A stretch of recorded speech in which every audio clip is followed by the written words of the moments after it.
But it is the GOP primary and the run for governor, which has got a lot of interest. Karrin Taylor Robson hasn't led in a single poll the entire race. Yet, the latest Emerson poll finds her up one on anchor Kari Lake, the pick of Donald Trump.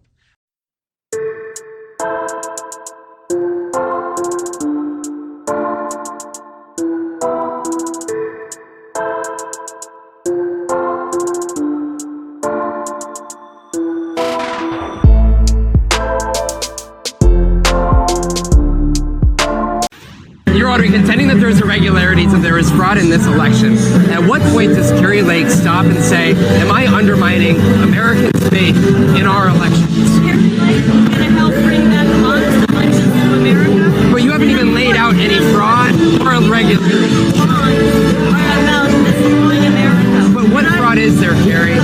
What fraud is there? This is serious. You want to make this about you? No, this is about Arizona voters and their faith in this election. The last person on this planet Earth I would tell about voting numbers is you and MSDNC. So you know about a crime, and yet you're not reporting it to authorities. And I'm not telling you about When are you? So in our most recent survey, we have Lake up by 11 points. Early in July, we had her up by 4.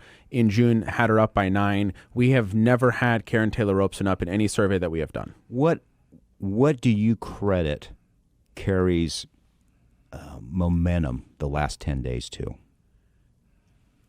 That's a great question because I don't know either. And It's a brilliant question. That's why I asked it. It's a brilliant question. Chuck always has the brilliant questions. Exactly. This campaign, up until about early July, had been between two self-described conservative MAGA pro-Trump individuals. And then there was a pivot in early July. After the debate and after Governor Ducey endorsed, and again, I'm going to try to explain this from a data perspective and not sort of give the coloring because that's not the point. There was a pivot.